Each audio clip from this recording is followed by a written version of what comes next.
सभी को नमस्कार। मैं डॉक्टर तुलसीराम ब्राह्मणे खंडवा से। जैसे कि आप सभी जानते हैं कि 7 मई 2023 को भारत सरकार के परीक्षा लेने वाली एक संस्था है एनटीए द्वारा नीट की परीक्षा ली गई थी। नीट की परीक्षा में हमारे क्षेत्र के बहुत सारे बच्चों ने परीक्षा दी, जिसका परिणाम 13 जून 2023 को आ गया है। बहुत सारे बच्चों ने पहले ही आकलन लगा दिया था कि हमारे कितने नंबर आए और 13 जून को उनके नंबर कंफर्म हो गए थे। उसके बाद 1 अगस्त 2023 को मध्य प्रदेश की जो नीट की मेरिट लिस्ट आ गई। मेरिट लिस्ट आने के बाद बहुत सारे बच्चों ने आकलन लगा लिया था कि हमें कौन सा मेडिकल कॉलेज मिलेगा, सरकारी मेडिकल कॉलेज मिलेगा या नहीं मिलेगा। इसका अंदाज़ा हमने पहले से लगा लिया था। और हमने कई बार देखा है कि बच्चे अंदाज़ा लगा लेते हैं, किंतु कॉलेज मिलना नहीं मिलना, जो सीट आवंटन होता है उस समय कंफर्म हो जाता है, किंतु जो मेरिट में लिस्ट में होते हैं वे बच्चे तो पूर्ण तरह आश्वस्त हो जाते हैं कि मुझे गांधी मेडिकल कॉलेज भोपाल मिल रहा है, या महात्मा गांधी मेडिकल कॉलेज इंदौर मिल रहा है, या जबलपुर का कॉलेज मिल रहा है, ग्वालियर का मिल रहा है, या अन्य जो कॉलेज है। मध्य प्रदेश में टोटल 14 सरकारी मेडिकल कॉलेज हैं और 1 डेंटल कॉलेज इंदौर में है। हम सिर्फ आज सरकारी मेडिकल कॉलेज की ही बात करेंगे तो 14 मेडिकल कॉलेज में आपको एडमिशन होगा, पर मैं अनुमान के तहत पे कितना कट ऑफ जा सकता है ये मैं आपको थोड़ी सी जानकारी देना चाहता हूँ। इस बार पिछले साल की तुलना में एक कॉलेज बढ़ा है। 2022 में मध्य प्रदेश में टोटल 13 गवर्नमेंट कॉलेज थे और 1 डेंटल कॉलेज था। इस साल एक सतना मेडिकल कॉलेज नया खुला है और जबलपुर मेडिकल कॉलेज में 180 सीट 2022 में थी, अभी 250 हो गई, 250 हो गई है, तो 220 सीट बढ़ी है। और 1 मेडिकल कॉलेज इस साल बढ़ा है, इस सत्र में बढ़ा है। अनुमान लगाया जाता है कि 2024 में 4 कॉलेज और नए प्रारंभ होने की संभावना है। मैं सिर्फ संभावना की बात कर रहा हूं। यदि हम कट ऑफ की बात करें तो पिछले साल की तुलना में इस साल एसटी कैटेगरी का, मैं यहाँ आज ये वीडियो सिर्फ आदिवासी छात्र छात्राओं के लिए बना रहा हूँ, क्योंकि जनरल का ओबीसी का भी मैंने बनाया था, किंतु जनरल ओबीसी और ईडब्ल्यूएस के छात्रों में बड़ी उलझन रहती है कि कोई मेरिट में ऊपर आ रहा, कोई नीचे आ रहा, कोई ऊपर आ रहा, तो एक अनुमान लगाना मुश्किल हो जाता है कि कौन से मेरिट के नंबर वाले बच्चों को कौन सा कॉलेज मिलेगा। तो यहाँ पर मैं सिर्फ आदिवासी छात्र छात्राओं की ही बात करूँगा। टोटल 14 कॉलेज में से यदि हम बात करें मध्य प्रदेश में, तो सबसे पहले अपने यहाँ रैंकिंग के आधार पर महात्मा गांधी मेडिकल कॉलेज इंदौर आता है। आप लोगों ने चॉइस फिलिंग भर दी होगी। मैंने कई लोगों को चॉइस फिलिंग किस क्रम से रखना है ये भी मैंने बताया था।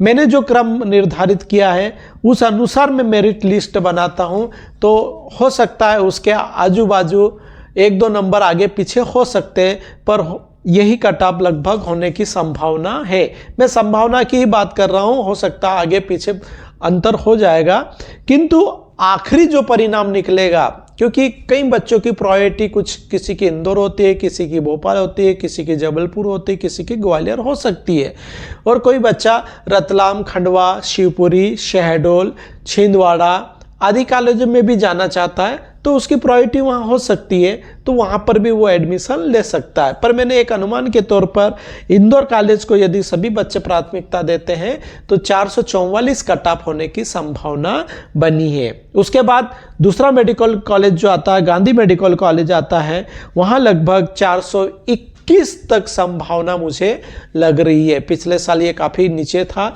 चूँकि मैंने पिछले साल के भी वीडियो भी बनाए थे, उसमें प्रथम राउंड और सेकंड राउंड का दोनों वीडियो बनाए थे, और सेकंड वाला राउंड जो एडमिशन का हुआ था उसमें मेरा 100% जो मैंने अनुमान लगाया था वो सही हो गया था। तो मुझे ऐसा लगता है कि इस बार भी लगभग सही यही होने वाला है। नेताजी सुभाष चंद्र बोस मेडिकल कॉलेज जबलपुर का कट ऑफ इस साल 395 के आसपास जा सकता है।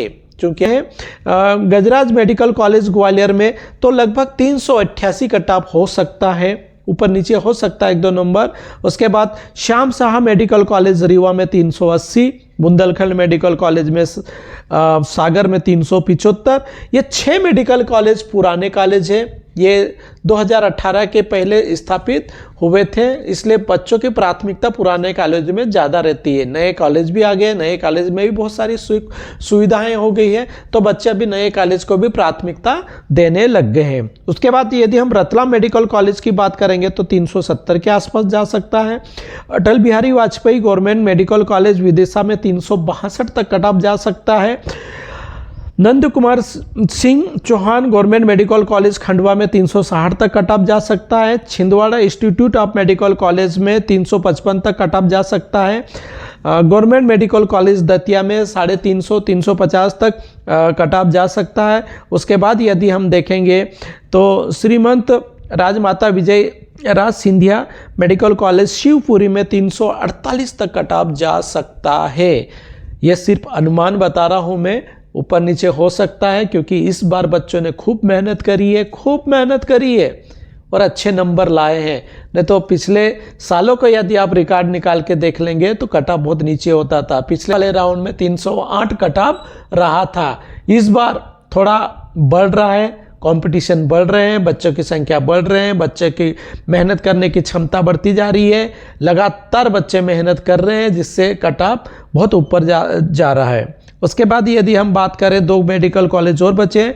Birsa Munda government medical college Shahdol 345 तक जा सकता है, और नया कॉलेज जो 2023 से प्रारंभ हुआ है गवर्नमेंट मेडिकल कॉलेज सतना 342 तक जा सकता है। मतलब ये कहने का तात्पर्य है कि इस साल का कट ऑफ प्रथम राउंड में 340 के आसपास तक जा सकता है।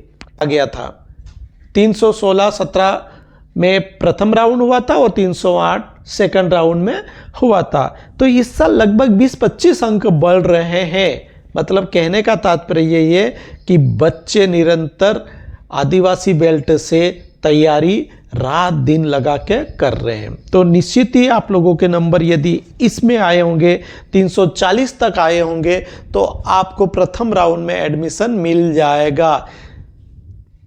7 तारीख को आपका सीट अलॉटमेंट लेटर प्राप्त हो जाएगा। यदि इसी नंबर में आपके नंबर हो, उसके बाद आपको तैयारी करना है। डीएमई की साइट पर सभी प्रकार के फॉर्मेट वगैरह डाल दिए गए हैं। आपको क्या क्या तैयारी करना है इस बात का आप विशेष तौर पे देख लेवे। आपका है एक 30 लाख का बॉन्ड भरना है और एक 5 लाख का बॉन्ड भरना है। बॉन्ड की जो राशि रहेगी आपकी 35 लाख टोटल हो जाएगी, और 0.5% के हिसाब से आपको स्टाम्प लेना है। लगभग 17,500 रुपये का स्टाम्प आपको लेना है। आपको यदि बेहतर कॉलेज नहीं मिलना है तो आप एडमिशन लेते समय अपग्रेड का ऑप्शन रखें।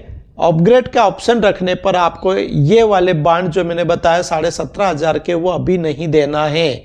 आपको सिर्फ 500 रुपये के स्टाम्प पेपर पर एक नोटरी करके देना है कि मैं अपग्रेड के चॉइस रखूँगा, और जब दूसरा राउंड हो जाएगा, दूसरे राउंड के बाद आपको अपग्रेड की सुविधा नहीं मिलती है, तो उस समय आपको क्या करना पड़ेगा, बॉन्ड के स्टाम्प पेपर आपको उस कॉलेज में सबमिट करना पड़ेगा जहां पर आपका सेकंड राउंड में एडमिशन में नाम आएगा। उसके बाद 2-3 सावधानियां और रखें आप लोग अपने डॉक्यूमेंट्स को अच्छी तरह से सेट बना लें।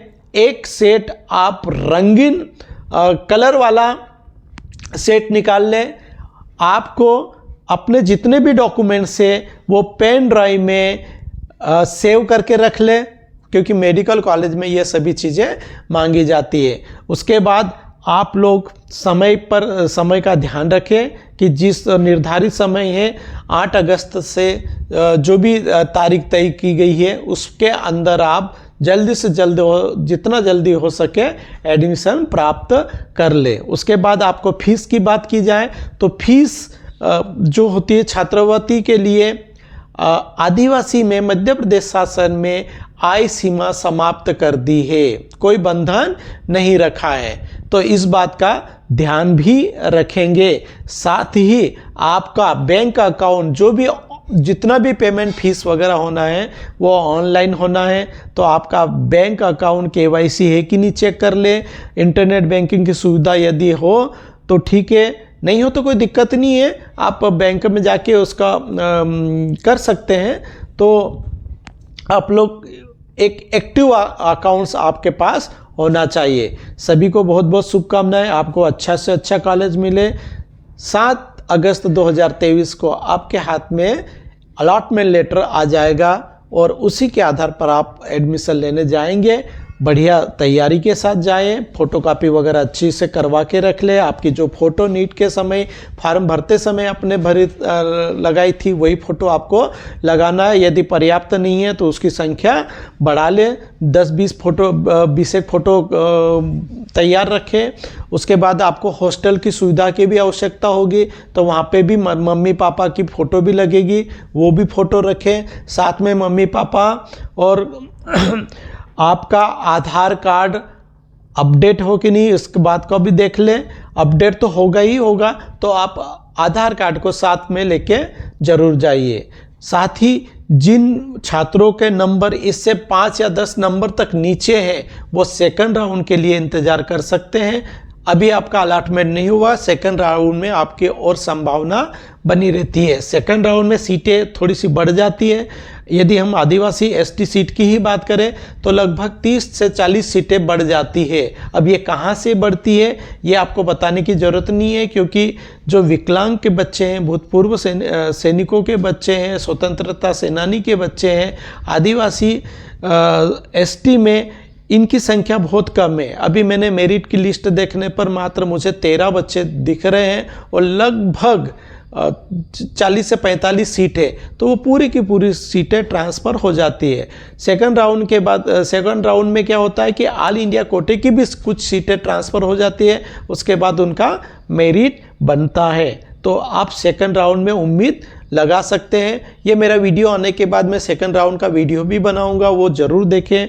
मेरा इस चैनल को सब्सक्राइब जरूर कीजिए, क्योंकि मैं नीट के संदर्भ में 11वीं 12वीं से लगाकर नीट के बच्चे तैयारी कर रहे हैं उनको भी मार्गदर्शित करता रहता हूं। चाहो तो आप मेरा पुराना वीडियो भी देख सकते हैं। मैंने 2018, 19, 20, 21, 22 तक पिछले 5 साल के वीडियो बना रखे हैं। उस साल में कितना कट ऑफ रहा है, अब कट ऑफ कितना बढ़ रहा है। क्योंकि यदि आप अपना लक्ष्य तय कर लेते हैं, गोल तय कर लेते हैं कि मुझे इतना नंबर लाना है, तो आप उस हिसाब से अपनी तैयारी करना प्रारंभ कर दे। यदि आप इस साल सफल नहीं है तो इसमें कोई चिंता करने वाली बात नहीं है। आप 2024 के लिए तैयारी कीजिए, अच्छे से तैयारी कीजिए। आप लोग ना बहुत सारी बातें इधर उधर बातें ज़्यादा सुन लेते हो और उसमें तैयारी नहीं करते। अपना पूरा फोकस नीट 2024 पे रखिए। और साथ में उन पेरेंट्स से भी निवेदन करता हूँ, बच्चे के अंदर बहुत अच्छा पावर होता है, शक्ति होती है, बस आपको एक अर्थिंग का काम करना है। आपको मालूम है जो हमारी लाइट का प्रभाव होता है, लाइट का एक मेन पावर होता है और एक होती है अर्थिंग।